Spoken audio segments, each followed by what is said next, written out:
So the first time in the morning when the IT administrator basically turned on his computer, he saw that something is not working quite well. Everything was encrypted, and he also found the ransom note. Welcome to Secure and Simple podcast. In this podcast, we demystify cybersecurity governance, compliance with various standards and regulations, and other topics that are of interest for consultants, CISOs, and other cybersecurity professionals. Hello, I'm Dejan Kosutic, the CEO at Advisera and the host of Secure and Simple podcast. Today, my guest is a very interesting person, Yannick Hirt, and he's the founder and the CEO of ODCUS, and this is a security consultancy based in Switzerland. And as a consultant, he had a very interesting experience. He was working for a company that experienced a ransomware attack. So in today's podcast, you'll learn what are the best practices to handle ransomware attacks. Welcome to the show, Yannick. Thank you very much, Dejan, and I'm happy to be here today, and thanks for hosting me. Great to have you here. So, can you tell me, how all this ransomware attack happened? What were the circumstances? Of course, of course. So basically, we were talking about 2 years ago almost. It was November. It was kind of like cold night.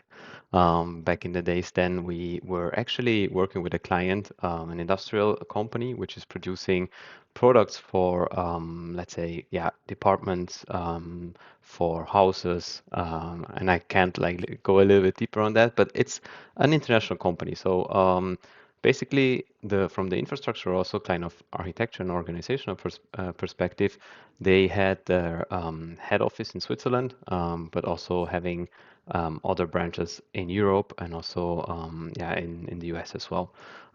Mainly production was in Europe, so it was a very diverse, very decentralized organization.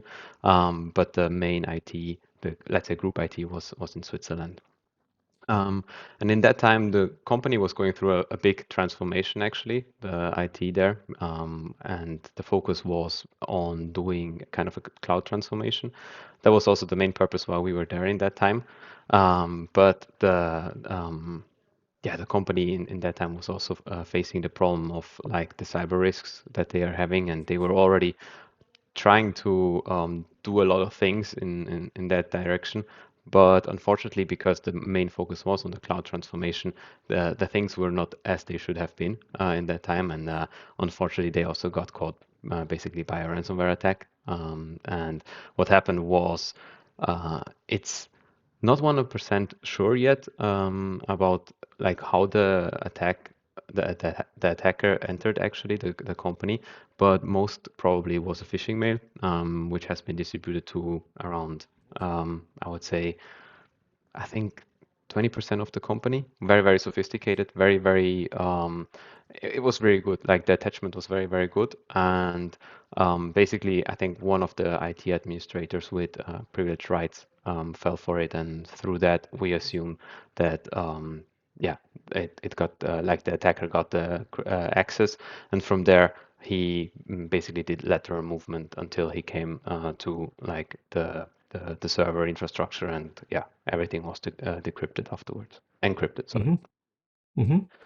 Okay, and what were, let's say, kind of first signals, and how did this company actually realize it was under attack?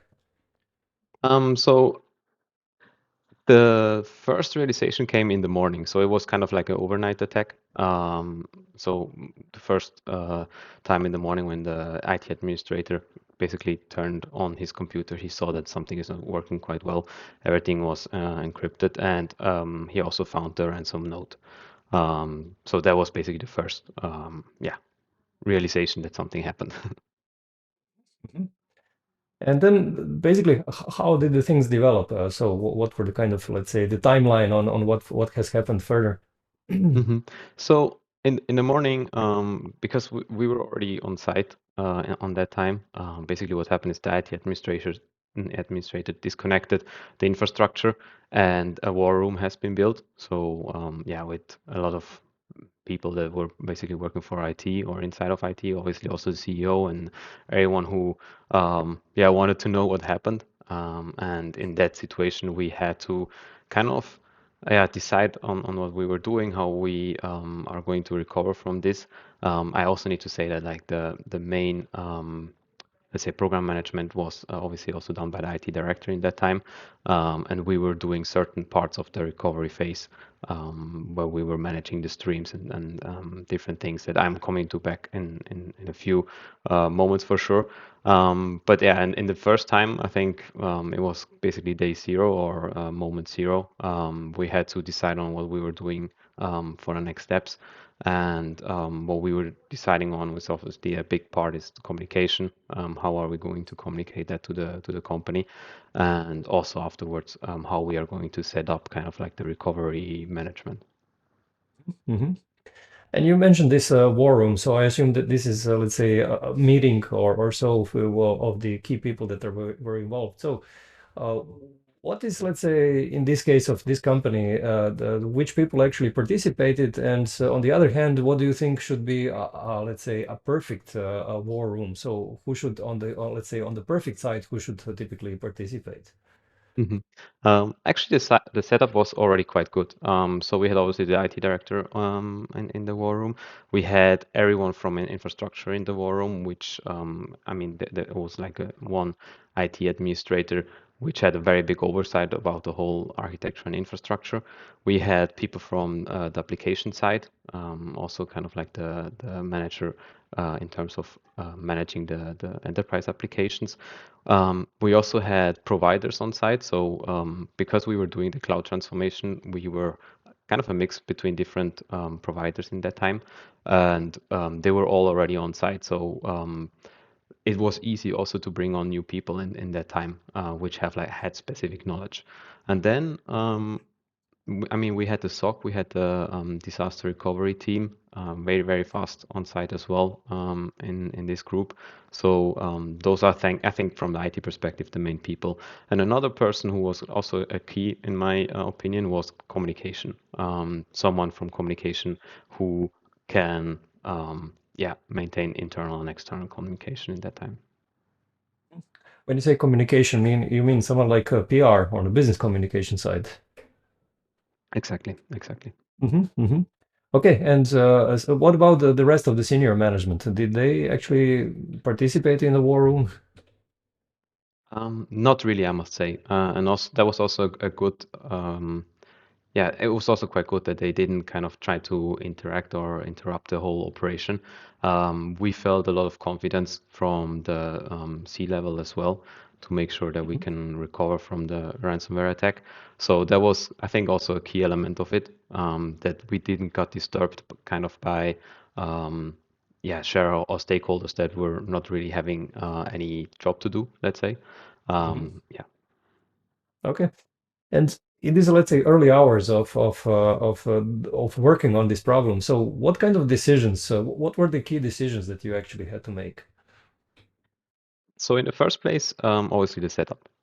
So the recovery setup was organized in streams, which means like we had, for example, yeah, communication streams, we had the infrastructure recovery streams, we had the endpoint recovery stream, application recovery stream, and then also threat intelligence, for example. And I think this is the key setup. So it was kind of like handled as a small um, yeah, a small program actually, where it was key to um, separate a little bit the responsibilities into different, basically onto different people.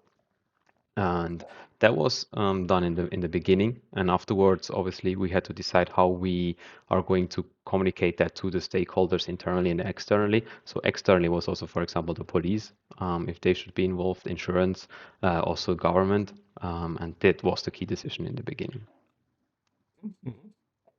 And so with regards to information systems, so how did you actually decide between, let's say, rebuilding, the information systems from scratch versus, let's say, simply trying to restore them?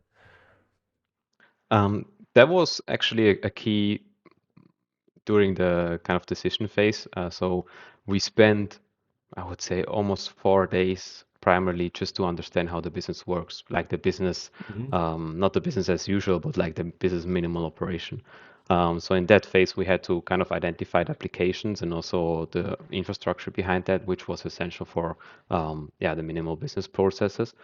So that was something that I can also recommend for companies to do that before that happens, because obviously, like we were spending 4 days on that, and you could save those 4 days for something else. How we were basically identifying those critical infrastructure was through identifying the applications that are necessary for the business to run. And as it was a industrial company which was producing products, they were mainly yeah, applications, for example, for logistics, applications like an ERP system, things like this. Mhm. And then you basically what decided to try to restore them or rebuild them? We restored them. We had the luck, and I must say that it was really like a lucky moment that I think 2 months before, the company was transitioning to cloud backup. Mhm. So we were in that moment, we were quite sure that they were working. However, we had to yeah, to clarify that. So there was also kind of this period when we were negotiating with the attackers about data release or not. And this was basically also the period where we had the chance to actually verify if the backups were working. And they were working, so we were restoring from that. However, in a new infrastructure. Yeah, directly a new one. Okay. Yeah. And so how did this communication with with the attackers, with the ransomware attackers actually go? So basically, what did they want, and how did you respond?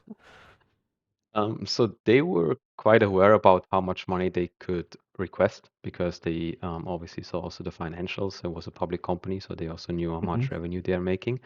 And the communication was quite interesting because it went through a specialist company, I think in the Netherlands, which was specialized for ransomware communication with cyber groups like that. So in that case, it was Akira, which was the attacker, and they were specialized for communicating with them. So we were basically communicating through this company. And in the end, it's kind of like a normal situation how you would maybe ask the service desk of any other company. So basically, you have a chat window and you just chat with these people and try to negotiate and yeah, back and forth, messages back and forth. So it's kind of illusional to think about that, but mm, yeah, company or actually groups like Akira, they are super professional and they have like their own service desk which handles those things and have also kind of like a good or professional setup. Mhm. Mhm. And I assume that you can't say how much money did they ask, but let's say compared to company revenues, how much was it in percentage roughly? Um, Around 5%, I would say. It's kind of the amount of money that they usually request. Mhm. Okay. And when communicating with these, I mean, criminals, do they actually act business-like or professional, or is it like communicating with someone who is completely very different from what we normally expect? I would say it's professionally in their own way. For sure, they put pressure on you, and for sure, also they find ways to, yeah, make sure that you are aware of the situation that you're facing. Let's call it like that. But for sure, they have a professional way to negotiate with you, and you also feel that they are used to that. It's not the first Mhm. time that they are doing it. So, um, yeah, I would say the whole setup was quite professional. Yeah. And what were basically their demands? So they demanded money, I assume, but for what? What exactly did they promise to do? Basically to give the decryption key to decrypt the Mhm. data. There was also kind of a negotiation on the table about the data release. So if the company would have paid, they wouldn't release the data and also give the decryption key. Mhm.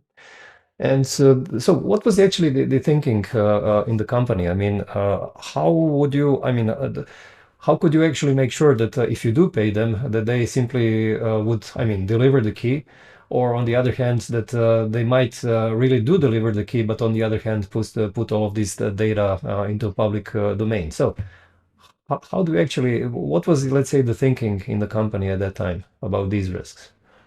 Mhm. So From the strategy, I would say the main focus was always in not paying, obviously, and also in restoring the infrastructure if that's possible. Mm-hmm. But we were entering a negotiation phase to make sure that we have at this time to check the backups. And obviously they put a lot of also time pressure onto our decision in terms of like that they release the data, that the negotiations are or the prices from the table and things like this. But the strategy was yeah, restoring the infrastructure because we knew that the data that they were having obviously were critical, were sensitive, but they were not as critical as, for example, if you're a bank or if you're an insurance company or a health data or something like this. So that was kind of like the prioritization that we were making. And what also needs to be considered in this space is that they have kind of a yeah, they also want to deliver the services according to what they say because they want to be well known that if, for example, you pay, you get the decryption key and it's working because it's basically their business as well. So imagine if, yeah, companies will pay them and the decryption keys wouldn't work, their whole business model would basically fall apart because everyone would know that they are not reliable. So in that sense, we knew kind of, okay, there is some negotiation space, but our strategy was definitely just to recover the infrastructure and make sure that we don't need to pay. Mm-hmm. Mm-hmm. And so, how long did this recovery phase then last? So you mentioned this 4 day. It took you 4 days actually to only kind of map the applications and processes. So how long does it last in total? So as far as I remember, it took at least one week or 10 days until people could work again, Mm-hmm. firstly, and then it took 6 weeks until business as usual. Mm-hmm. Until Mm-hmm. we had like kind of the setup again to make sure that yeah, at least the minimal processes were working again. And afterwards, it took 3 months until like really this post-incident activities Mm-hmm. were completed. Yeah, yeah. And in the meantime, what was the, let's say, the length of these discussions with the ransomware attackers? So was it like the whole this 10 days, or was it shorter than that, or? It was definitely shorter. It was really just the first few days. I don't remember actually how much time they gave us to decide if we want to pay, if the company wanted to pay or not. But it was really just a few days. I think it was between 3 and 4 days until the offer was away. And afterwards, they published the data in the dark web. And also they, during that time, they were also calling, for example, employees to make sure that they influence kind of the decision of the management and try to, yeah, uh, kind of create a little bit a bad air, bad atmosphere there. Yeah. So they were calling them on the phone, or Yes. wow, so they were very, very well informed, unfortunately, yeah. I mean, they had all the data. So they had like all the phone numbers, so and also email addresses. So actually, in this time and also afterwards, phishing mails continued. Social engineering was very, very active, and we had also from the um, email security perspective, obviously, to make sure that the infrastructure was protected. Mm-hmm.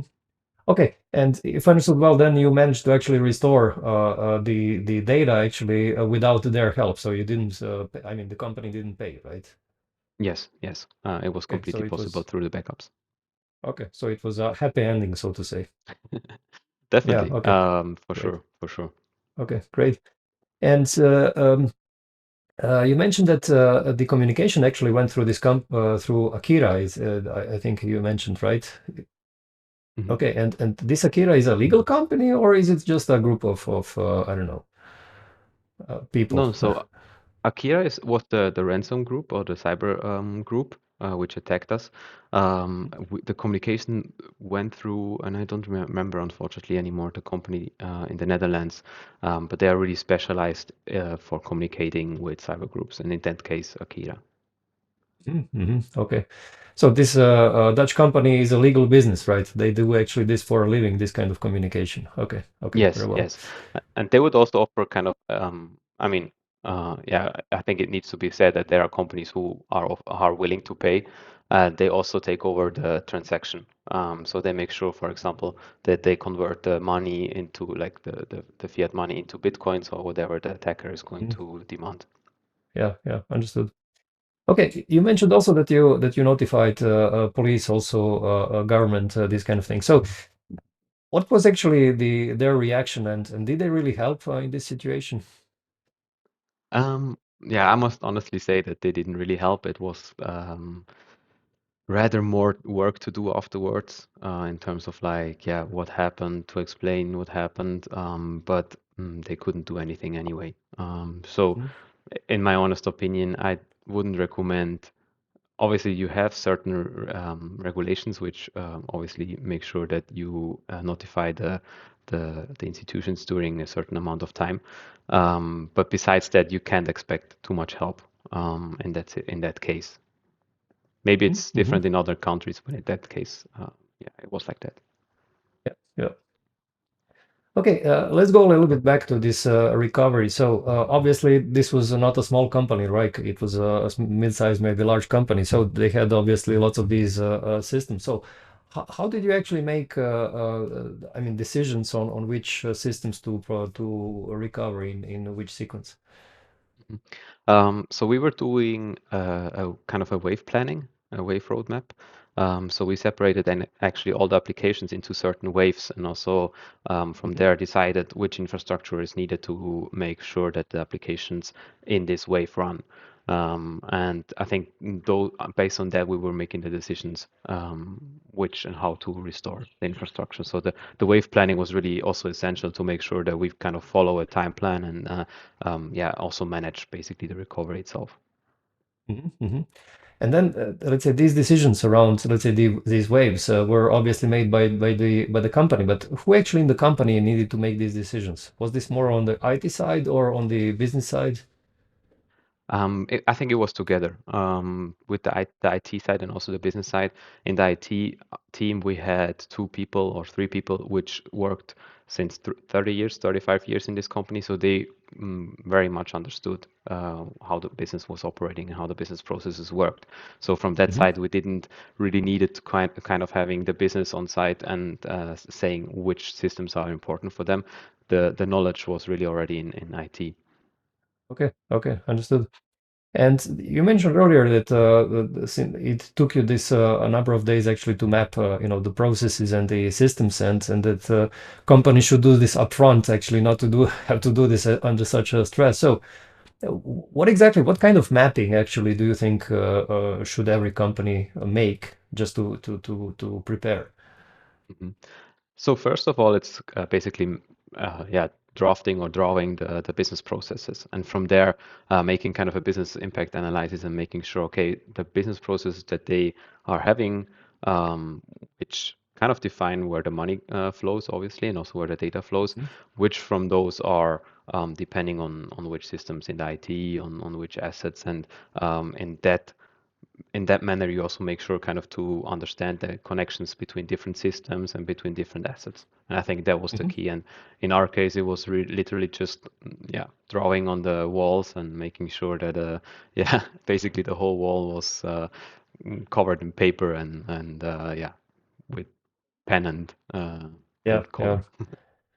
And when speaking about, let's say, methodology, could you use some methodology like business impact analysis from ISO 22301, the business continuity standard, for that purpose?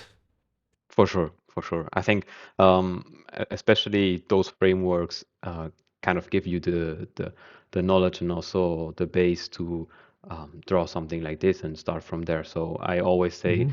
to companies, take those frameworks as a reference. They really help, and start from there. Hmm. Hmm. Okay, great. Good. Now, you also mentioned that this communications person, the PR person, had a big, let's say, role in the war room. So, can you please explain what this person did? So it was I would say mostly in terms of like internal communications, what is happening, what is going to happen, what are the steps, where the company is also going through. Obviously, also advising the employees what to do and what not to do. In that case, we didn't have any media attention, which was very, very good. But I think it was also because there was no leak from any employee or similar. So that was very important. Obviously, also external communications. As I said, there was no media attention attention. So there was no media communication needed, but the communication with police or insurance, etc. And on the other side, also internal guidelines. So in that time, we, for example, created a phishing guideline to make sure that people follow certain steps to make sure the email is valid and verify the sender and verify the subject and stuff like this. So those were the main parts. Okay. And if we can speak a little bit about senior management now. So what do you think the senior management actually, what their role should be if they have this kind of a ransomware attack? In my opinion, it would be to facilitate basically everything that is needed for the core team to be successful in the recovery phase.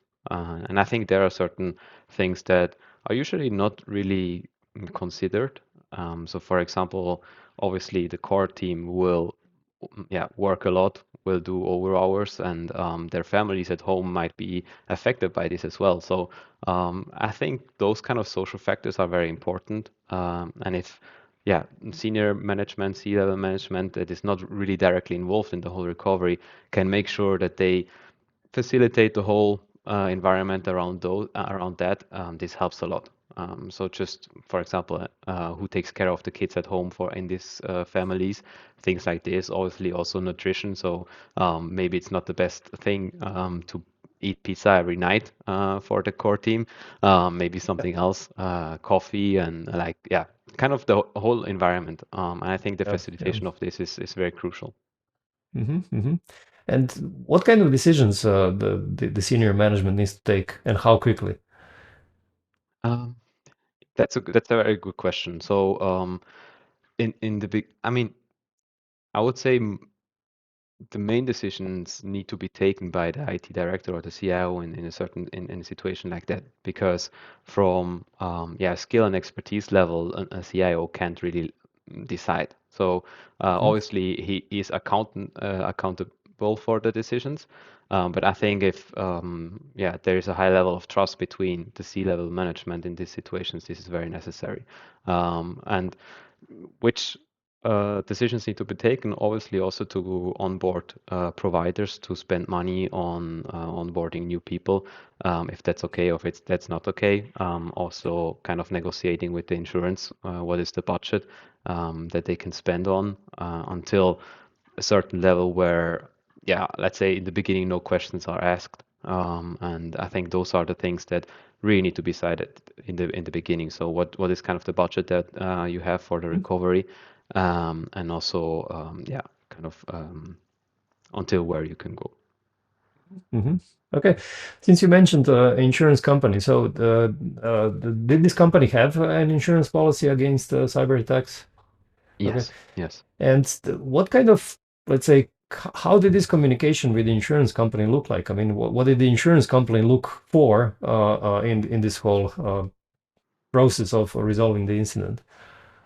So in the beginning, it was they were also very proactive actually in terms of like if any support is needed. Obviously, they also had a network of providers in the back that could be activated in that moment. So in that sense, it was very, very good. Also, from a financial perspective, we had, or the company had the budget that was needed to make sure that at least until business as usual is reached, that those financials are secured. Um, and yeah, I think that that was very necessary. Obviously, also that the whole situation is not, made more difficult than it already was. Hmm. Okay. Because I mean, some insurance companies are looking for lots of, let's say, paperwork and so on, which is not very happy. I mean, I can imagine companies are not very happy, when they have to deal with the attack. So, uh, where was this balance with the insurance company? Were they more on the helpful side, or did they still ask these lots of, I don't know, documents or records or whatever? The documents came afterwards, so they were asking for all these things afterwards, after the whole recovery phase was finished. But we were also, or at least I have to say, the IT director in that time was very aware that it's very important to document everything. So we started basically from the forensic report that was very well structured and also very comprehensive. Every meeting was documented, so there was always one taking notes in every meeting. Every decision was also documented. This was definitely a very important part, and in that sense, obviously also making sure that everything that you are documenting in this time that is it is stored safely. So that was another point in the beginning that we had to make sure that wherever we save all this data, that it's a safe place. Yeah, yeah. And do you feel that this documentation of doing everything was this only for the benefit of the insurance company, or did this have also some other benefits? I think it was also important to structure the cybersecurity strategy afterwards. So the forensic report was showing a lot of gaps and vulnerabilities, for example, and also the service provider in that time was including some recommendation. And I think this was a very big part, obviously, also about the next phases of the cybersecurity program. Okay. And you mentioned this forensic report. So I assume that you did the forensic report after an attack, correct?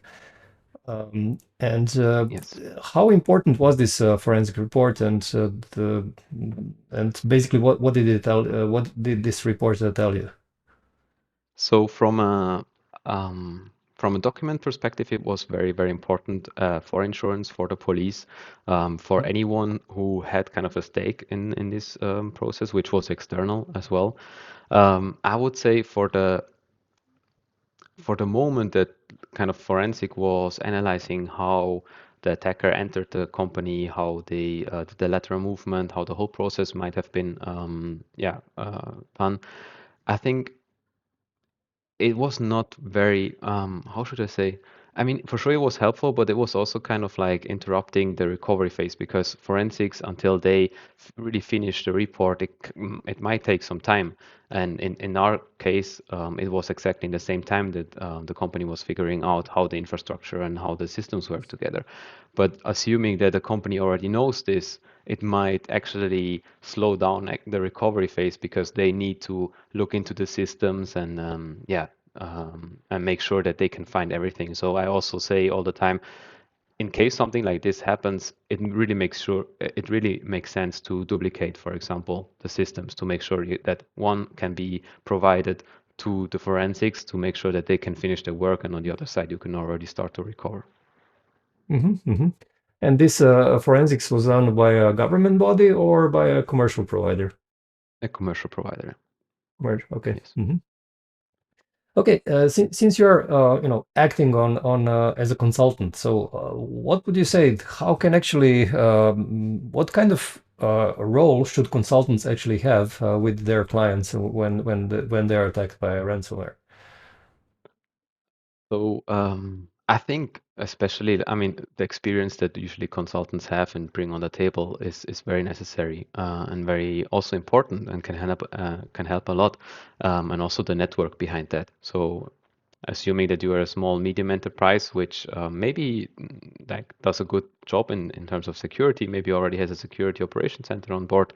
Um, when a consultant comes in, he might have like a completely different network of providers, of specialists that, especially in the security space, can help because, a forensic person does a very different job than a security analyst, and so you really need to be able to bring the right people on board. And I think a consultant could help in case something already happened or something is happening. And of course, if we are talking about the time before, the preparation is the key. And I think there a consultant can obviously help to structure and also not do like I always say a pragmatic approach is very essential to make sure that like you are as prepared as you need and not 100% preparation is almost impossible. So to kind Yeah. of focus on the right things, I think there you can really rely on a consultant. Mhm.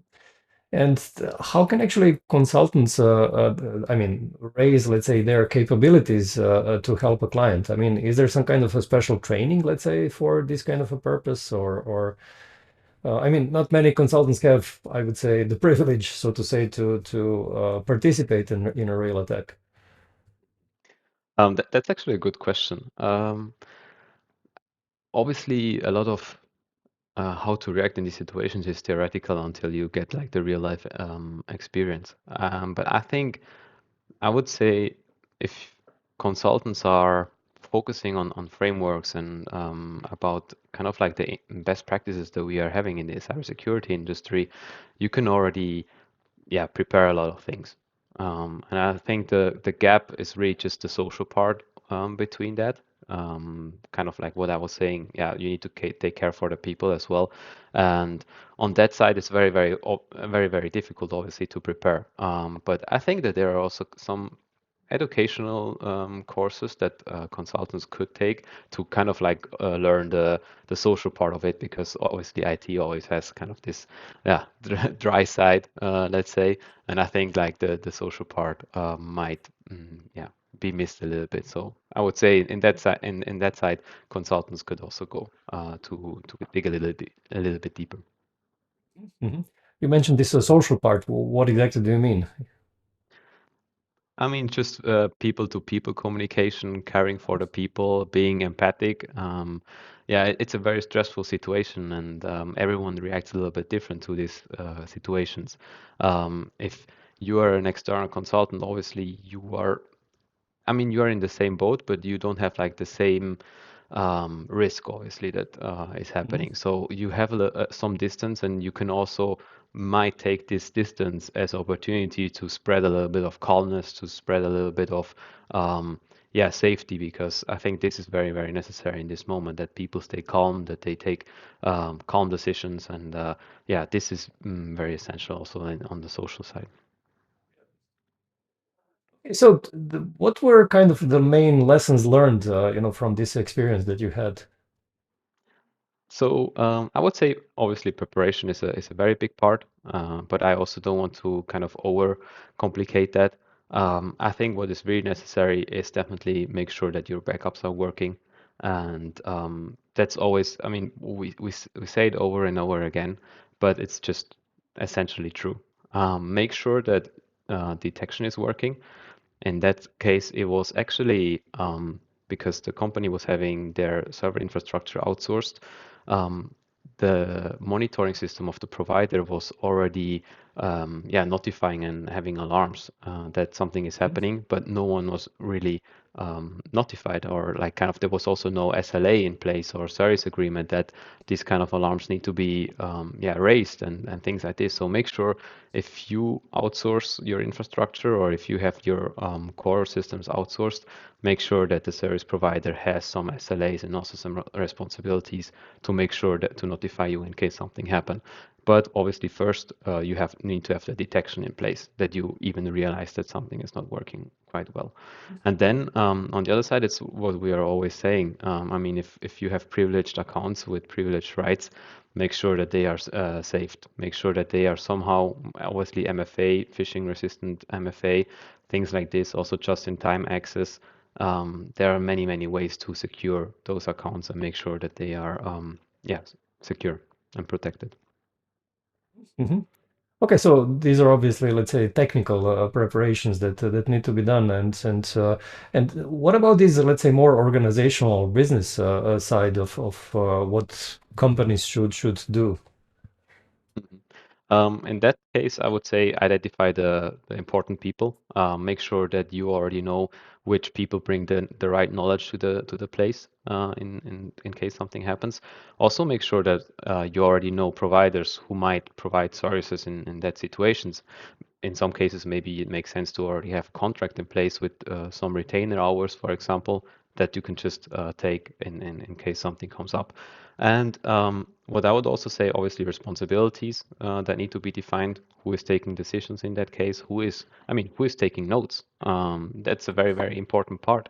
And Yeah. on the other side, also processes in terms of like, for example, if you need to do a company-wide password reset, how do you do that? And just also organizational and also technical, because you need to inform the people afterwards that their password was reset, because they can't access the email account in that situation. So thinking about these kind of processes and preparing those is very essential, because otherwise you lose time, and time in this time is obviously the most important value. Hmm. Hmm. And what about, I mean, training or raising awareness, or maybe some kind of exercises with the real simulations? Do you think that these kind of things would help? Yes, a certain level of awareness and training throughout the whole company is essential, that everyone, like all the employees, get trained frequently. And I don't say just like yearly. I think there are many, many ways nowadays to train people in a very attractive and very motivational way. On the other side, I also think that the management level should be trained differently with, for example, a war room situation, with different kind of scenarios that are played and how they would react. And I think in this kind of soft trainings, I would say, you really see how people would react in this situation, and maybe to analyze, okay, which decision would have been wrong. Maybe some responsibilities are completely set wrong. Maybe people in these situations who usually you think, I can rely on those kind of people, maybe they overreact, and maybe you need to really replace them with someone else who is a little bit calmer, who can take actions more calmly. Hmm. Hmm. Okay, great. Okay, great. Well, thanks a lot for all these insights, and I've learned a lot. And yeah, it's been a pleasure talking to you. Thank you, Dejan. It was a pleasure, and I hope, I could share some insights, especially also like kind of the non-theoretical things to consider in these situations. And I always say preparation is obviously a big part of it, and making sure to think about what could have happened, and make sure you're prepared with processes and responsibilities and organizationally. Yeah, and technically and psychologically and organizationally. Yeah. Exactly, So exactly. yeah. So thanks again, Yannick, and thanks everyone for listening or watching this podcast, and see you again in 2 weeks' time in our new episode of Secure and Simple podcast. Thank you very much. Bye. Thanks for making it this far in today's episode of Secure and Simple podcast. Here's some useful info for consultants and other professionals who do cybersecurity governance and compliance for a living. On Advisera website, you can check out various tools that can help your business. For example, Conformia software enables you to streamline and scale ISO 27001 implementation and maintenance for your clients. White label documentation toolkits for NIS2, DORA, ISO 27001 and other ISO standards enable you to create all the required documents for your clients. Accredited lead auditor and lead implementer courses for various standards and frameworks enable you to show your expertise to potential clients. And a learning management system called Company Training Academy with numerous videos for NIS2, DORA, ISO 27001 and other frameworks enable you to organize training and awareness programs for your clients' workforce. Check out the links in the description below for more information. If you like this podcast, please give it a thumbs up. It helps us with better ranking, and I would also appreciate if you share it with your colleagues. That's it for today. Stay safe.